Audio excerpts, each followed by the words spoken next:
안녕하세요. 성경 읽는 시간입니다. 어제는 열왕기하 처음이었죠. 시작에 이제 엘리야가 하늘로 올라가게 되고 엘리사가 이제 본격적인 활약을 하면서 마무리가 조금 이상했잖아요. 그래서 장자를 번제로 바치는 그런 말도 안 되는 상황까지 와서 마무리가 되었습니다. 과연 오늘은 이제 열왕기하 4장부터 6장의 말씀인데 어떤 이야기가 나올지 모르겠어요. 이제 왕의 이야기가 나올지 아니면 엘리사의 이야기가 나오게 될지 아니면 또 다른 이야기가 또 펼쳐질지 되게 궁금해지는 순간입니다. 열왕기하 4장부터 한번 읽어보도록 하겠습니다. 먼저 열왕기하 4장의 말씀입니다. 한번 보겠습니다.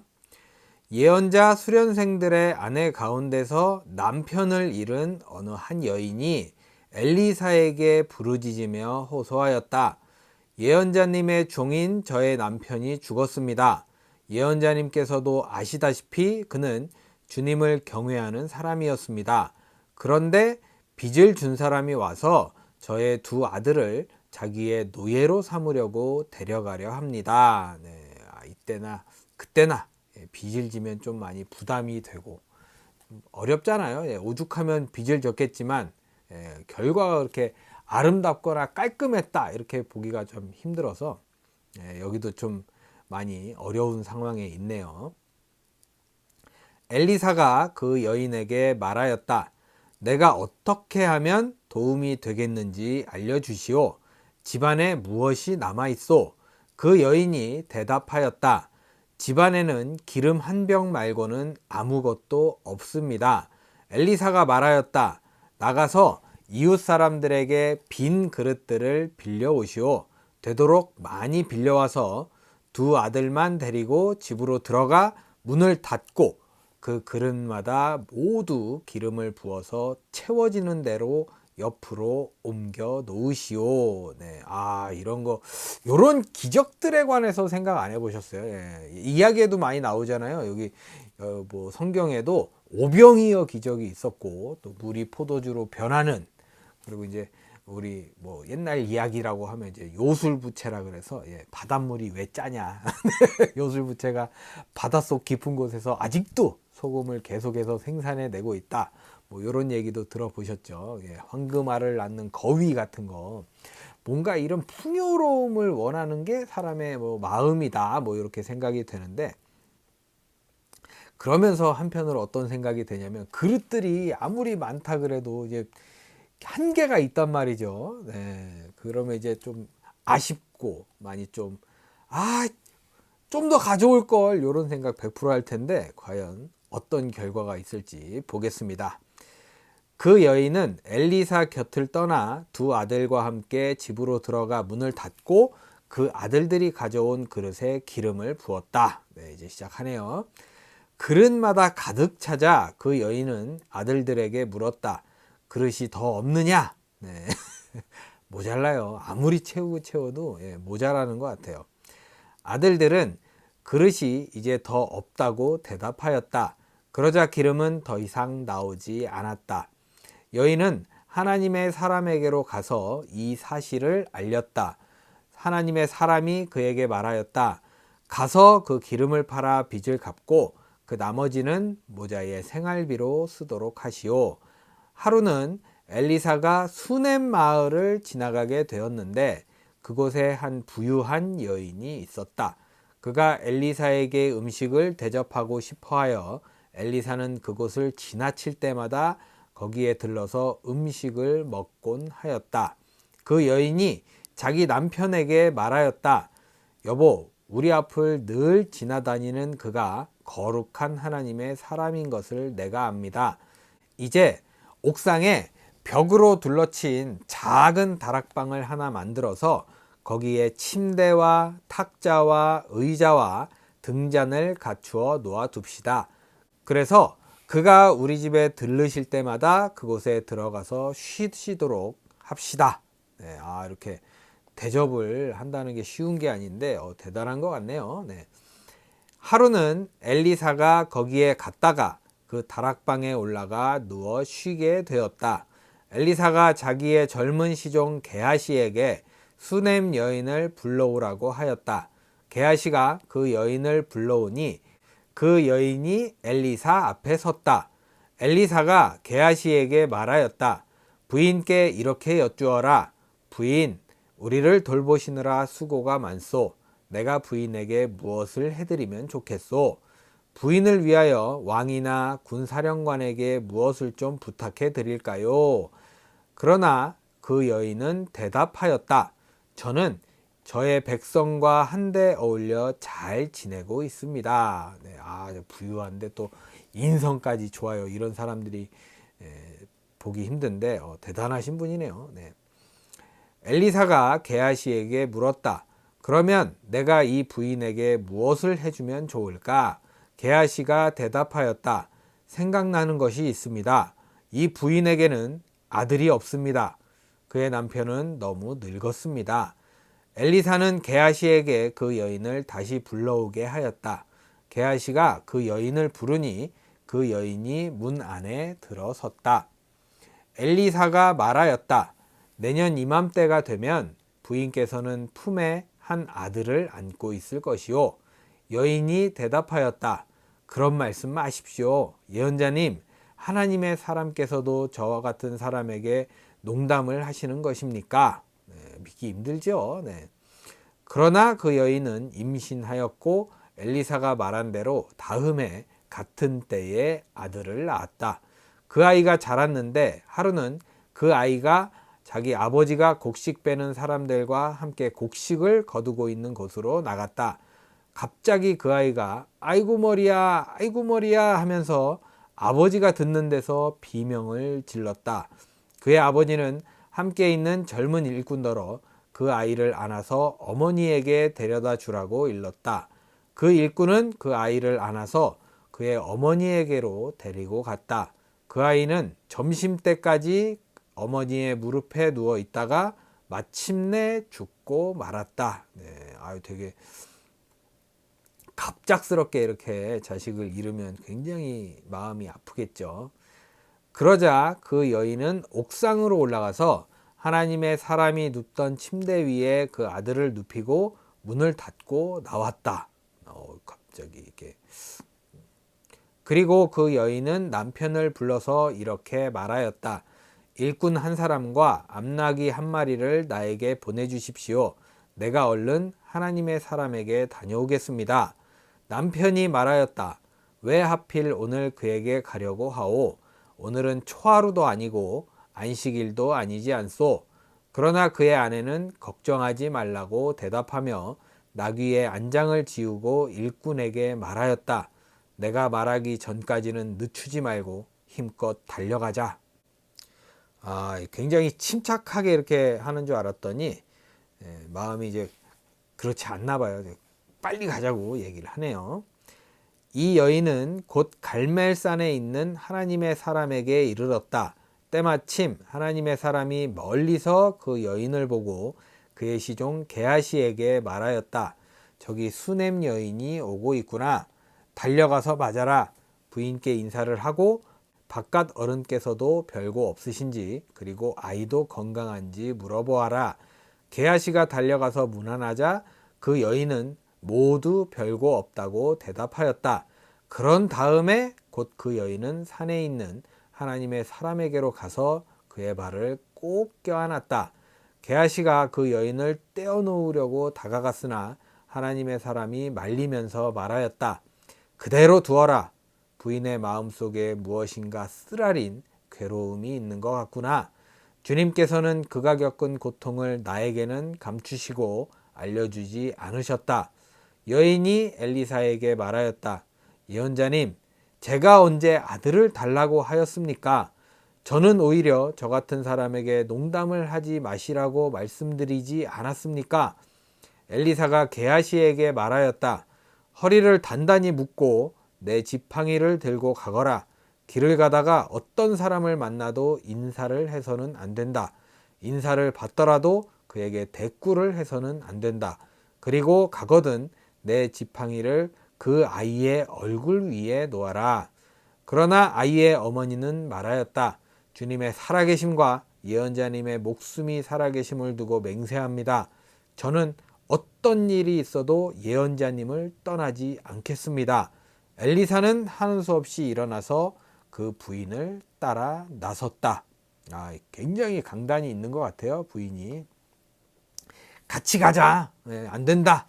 엘리사님 가야 된다. 이렇게 막 끌고 가는 모습인 것 같아요. 게하시가 그들보다 먼저 가서 그 아이의 얼굴에 지팡이를 올려놓아 보았으나 아무런 소리도 없었고 아무런 기척도 없었다. 게하시가 엘리사를 맞으려고 되돌아와서 그에게 말하였다. 아이가 깨어나지 않습니다. 엘리사가 집안에 들어가서 보니 그 아이는 죽어 있었고 그 죽은 아이는 엘리사가 눕던 침대 위에 뉘어 있었다. 엘리사는 방 안으로 들어가서 문을 닫았다. 방 안에는 엘리사와 그 죽은 아이 둘뿐이었다. 엘리사는 주님께 기도를 드린 다음에 침대 위로 올라가서 그 아이 위에 몸을 포개어 엎드렸다. 자기 입을 그 아이의 입 위에 두고 자기의 눈을 그 아이의 눈 위에 두고 자기의 손을 그 아이의 손 위에 놓고 그 아이 위에 엎드리니 아이의 몸이 따뜻해지기 시작하는 것이 아닌가. 아이가 그렇게 막 작은 완전 깐난쟁이 애기는 아니었나 봐요. 어느 정도 이제 이렇게 마주보고 이렇게 할 수 있을 정도였으니까.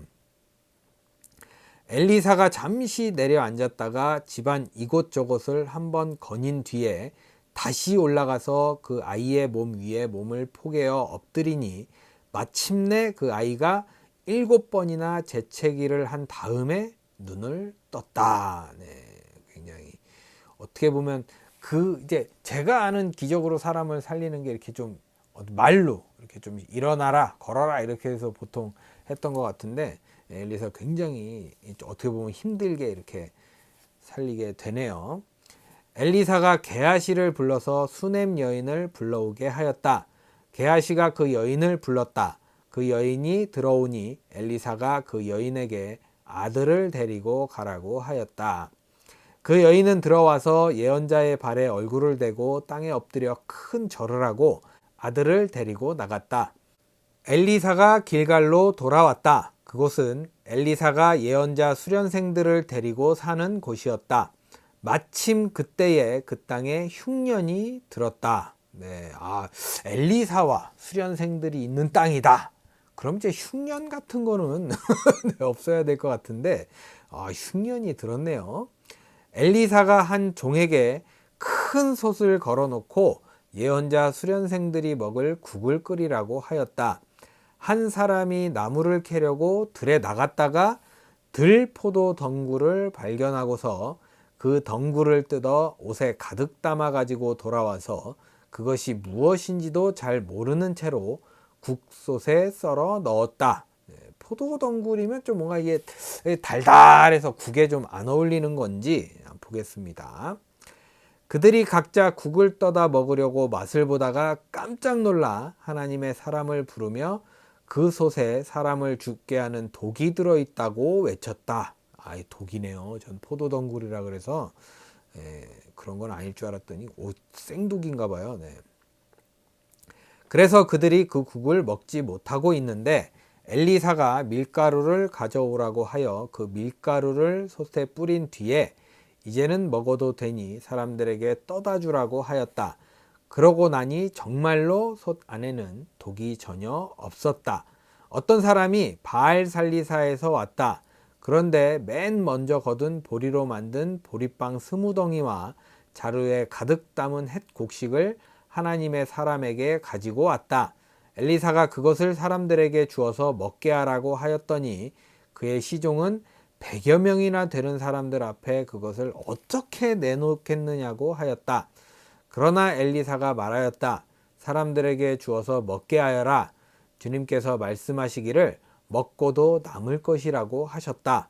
그리하여 그것을 100명이나 되는 사람들 앞에 내놓으니 주님의 말씀처럼 사람들이 배불리 먹고도 남았다. 이렇게 보면 이제 열왕기하 4장은 엘리사의 기적이 파파파파팡 이렇게 좀 터지는 느낌이 있네요.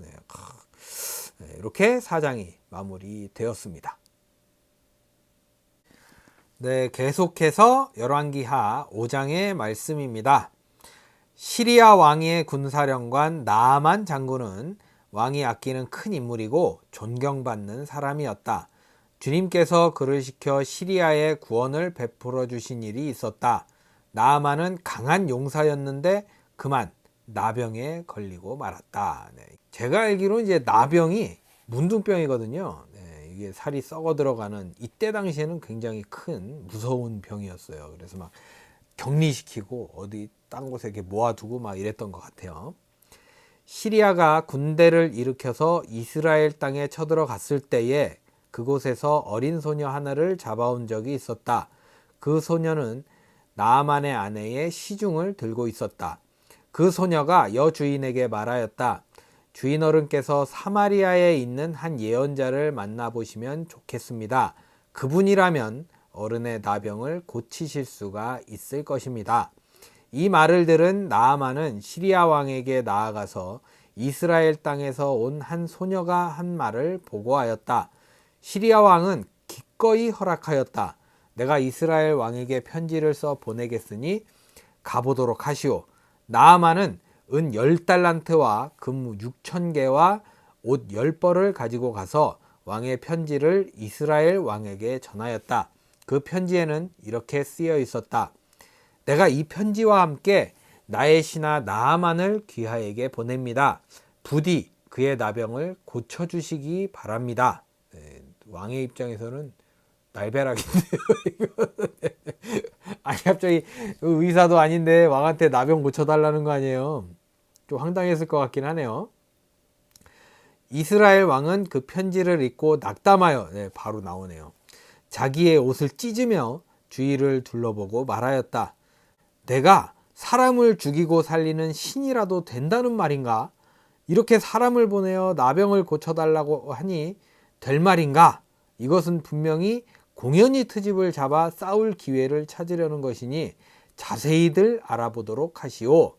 이스라엘 왕이 낙담하여 옷을 찢었다는 소식을 하나님의 사람 엘리사가 듣고 왕에게 사람을 보내어 말하였다. 어찌하여 옷을 찢으셨습니까? 그 사람을 나에게 보내주십시오. 이스라엘에 예언자가 있음을 그에게 알려주겠습니다. 나아만은 군마와 병거를 거느리고 와서 엘리사의 집 문 앞에 멈추어 섰다. 엘리사는 사환을 시켜서 나아만에게 요단강으로 가서 몸을 7번 씻으면 장군의 몸이 다시 깨끗하게 될 것이라고 말하였다. 네. 나아만은 이 말을 듣고 화가 나서 발길을 돌렸다. 이러면 안 될 것 같은데 말이죠. 네.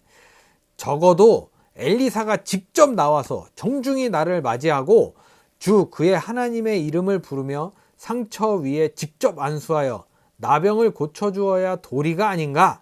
자존심 상한 거죠. 네. 다마스쿠스에 있는 아마나강이나 바르바의 강이 이스라엘에 있는 강물보다 좋지 않다는 말이냐? 강에서 씻으려면 거기에서 씻으면 될 것 아닌가? 우리나라의 강물에서는 씻기지 않기라도 한다는 말이냐? 하고 불평하였다. 그렇게 불평을 하고 나서 나아만은 발길을 돌이켜 분을 참지 못하며 떠나갔다. 이제 뭐 고칠 마음 없는 거죠. 이렇게 되면. 그러나 부하들이 그에게 가까이 와서 말하였다. 장군님, 그 예언자가 이보다 더한 일을 하라고 하였다면 하지 않으셨겠습니까? 다만 몸이나 씻으라는데 그러면 깨끗해진다는데 그것 좀 못할 까닭이 어디에 있습니까? 아유, 부하들 잘 만났네요. 네. 이렇게 좀 똑똑하고 좀 생각 있는 부하들이 있어야 돼요. 네.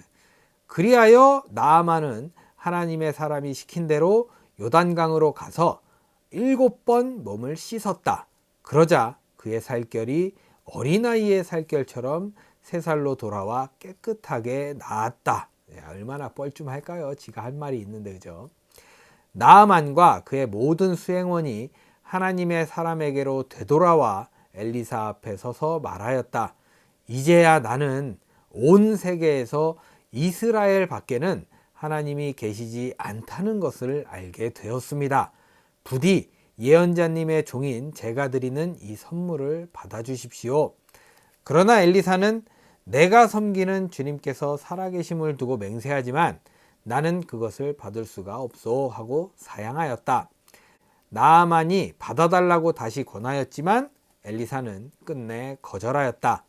나아만이 말하였다. 정 그러시다면 낙이 2마리에 실을 만큼의 흙을 예언자님의 종인 저에게 주시기 바랍니다.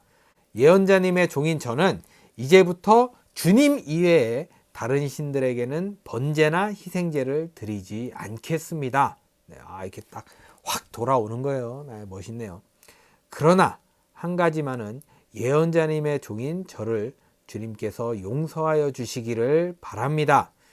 제가 모시는 왕께서 림몬의 성전에 예배를 드리려고 그곳으로 들어갈 때에 그는 언제나 저의 부축을 받아야 하므로 저도 허리를 굽히고 림몬의 성전에 들어가야 합니다.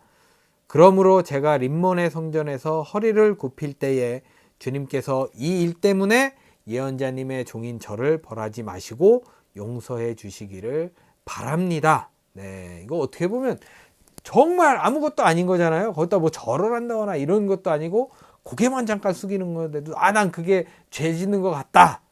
안 하겠다. 그런데 어쩔 수 없다. 용서해 달라. 이렇게 말하는 게 저는 어떻게 생각이 되냐면 그런 생각이 또 들더라고요. 네, 이제 교회 다니려면 술 먹고 담배 피우면 안 된다. 이렇게 말을 하잖아요. 근데 저는 좀 생각이 다른 게 술 먹고 담배 피더라도 교회 다녀라.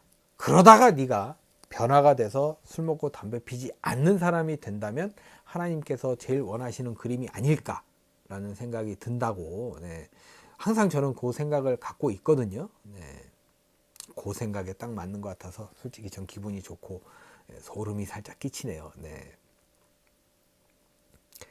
그러자 엘리사가 나아만에게 말하였다. 좋소. 안심하고 돌아가시오. 이렇게 하여 나아만은 엘리사를 떠나 얼마쯤 길을 갔다. 그때에 하나님의 사람 엘리사의 시종인 게하시가 이런 생각을 하였다. 나의 주인께서는 이 시리아 사람 나아만이 가져와 손수 바친 것을 받지 않으셨구나. 주님께서 살아계심을 두고 맹세하지만 내가 그를 뒤쫓아가서 무엇이든 좀 얻어와야 하겠다. 네.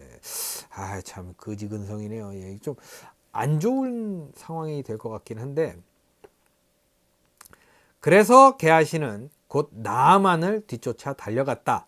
나아만은 자기를 뒤쫓아 달려오는 사람을 보고 그를 맞이하려고 수레에서 내려 별일 없지요 하고 물었다. 게하시가 대답하였다.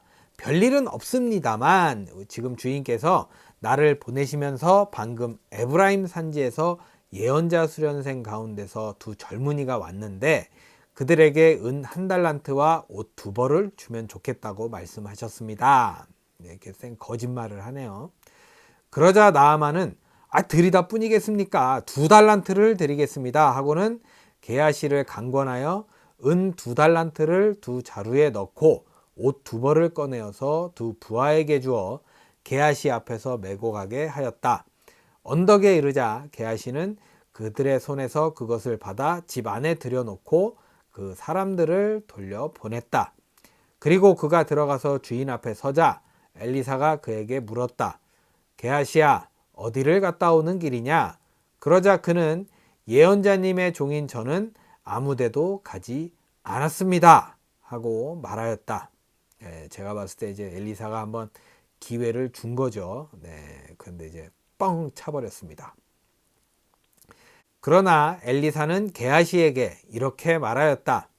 어떤 사람이 너를 만나려고 수레에서 내릴 때에 내 마음이 너와 함께 거기에 가 있지 않은 줄 알았느냐? 지금이 은을 받고 옷을 받고 올리브 기름과 포도나무와 양과 소와 남녀 종을 취할 때냐? 그러므로 나아만의 나병이 내게로 옮아갈 것이고 내 자손도 영원히 그 병을 앓을 것이다. 게하시가 엘리사에게서 물러나오니 나병에 걸려 피부가 눈처럼 하얗게 되었다. 쫓아갈 때부터 끝이 안 좋을 줄 알았는데 참 이렇게 또 벌을 받게 되네요. 근데 가만히 있으면 되는데 왜 이렇게 욕심을 부리는지 모르겠어요. 네, 이렇게 5장이 마무리되었습니다. 네, 끝으로 열왕기하 6장의 말씀 보겠습니다. 예언자 수련생들이 엘리사에게 말하였다. 보십시오. 우리들이 예언자님을 모시고 살고 있는 이곳이 우리에게는 너무 좁습니다.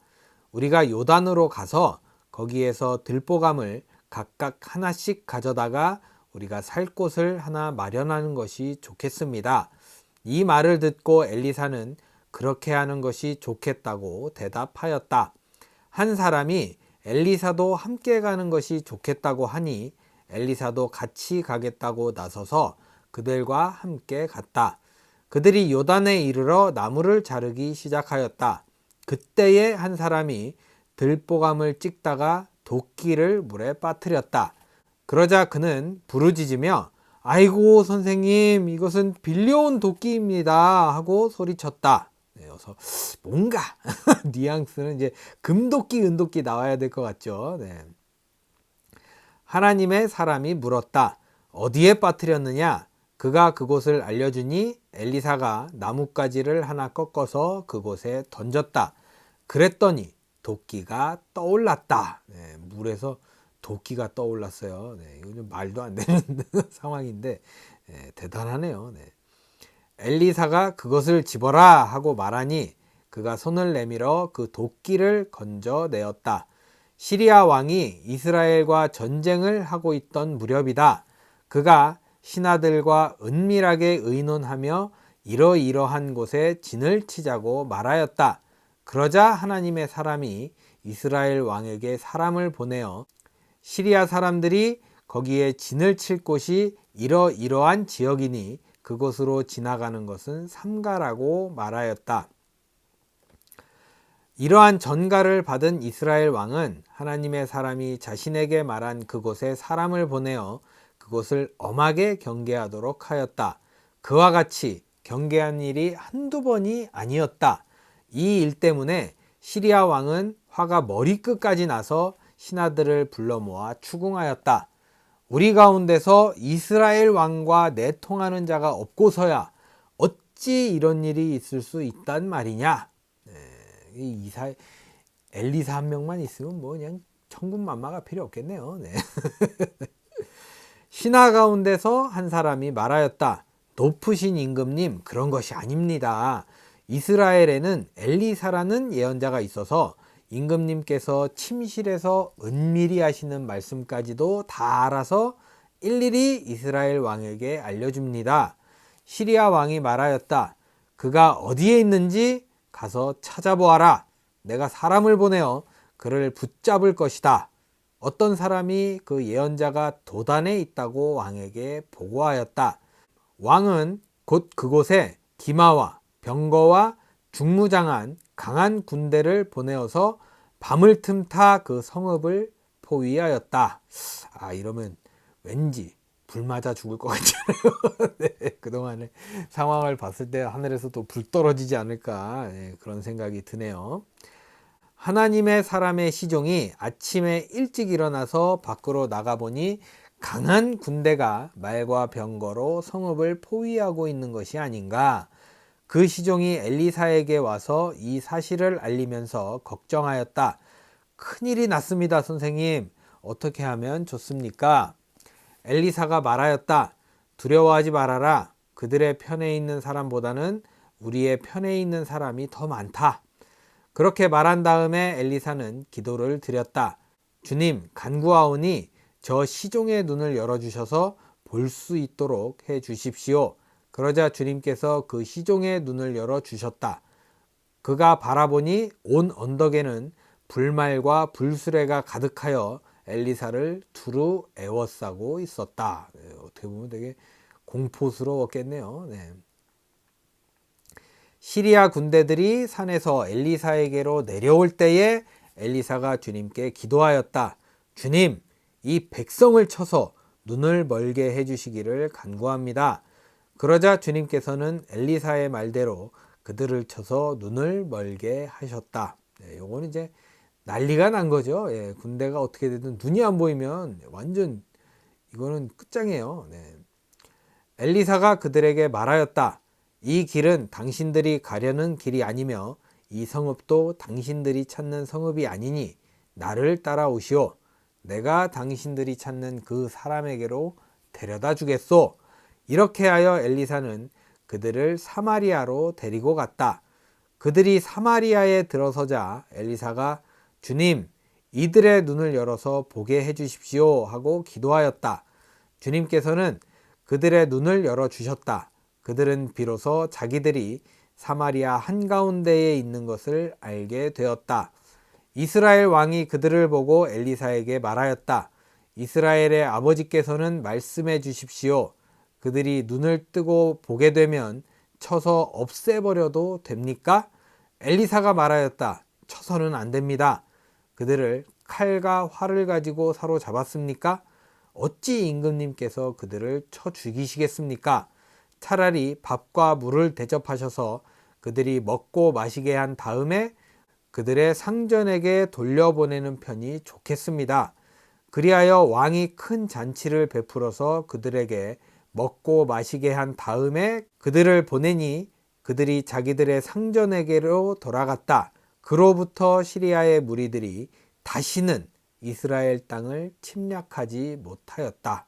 굳이 피 안 보고 사람 안 죽이고 맛있는 거 대접하고 이렇게 평화롭게, 이런 게 진짜 전쟁에서 이기는 것 같아요. 참으로 나 너무 그러나 그런 일이 있은 지 얼마 뒤에 시리아 왕 벤하닷이 또다시 전군을 소집하여 올라와서 사마리아를 포위하였다. 그들이 성을 포위하니 사마리아 성 안에는 먹거리가 떨어졌다. 그래서 나귀 머리 하나가 은 80세겔에 거래되고 비둘기똥 4분의 1갑이 은 5세겔에 거래되는 형편이었다. 나귀 머리는 그렇다 쳐도 비둘기 똥을 왜 진짜 정말. 어느 날 이스라엘 왕이 성벽 위를 지나가고 있을 때에 한 여자가 왕에게 부르짖었다. 높으신 임금님, 저를 좀 살려주십시오. 왕이 대답하였다. 주님께서 돕지 않으시는데 내가 어찌 부인을 도울 수가 있겠소? 내가 어찌 타작마당에서 곡식을 가져다 줄 수가 있겠소? 포도주 틀에서 술을 가져다 줄 수가 있겠소? 도대체 무슨 일로 그러오? 그 여자가 말하였다.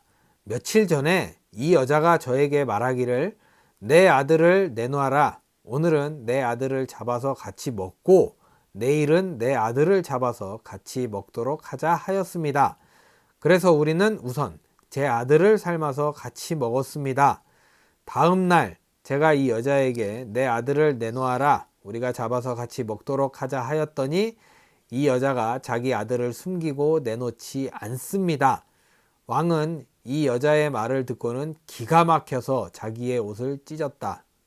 저도 기가 막히네요. 이게 말이 됩니까? 이게 모성애라는 게 있을 텐데 보통 자기 몸을 희생해서 애를 먹이지. 이렇게 말도 안 되는 일이 벌어지네요, 진짜로. 왕이 성벽 위를 지나갈 때에 백성들은 왕이 겉옷 속에 베옷을 입고 있는 것을 보았다. 왕이 저주받을 각오를 하고 결심하여 말하였다.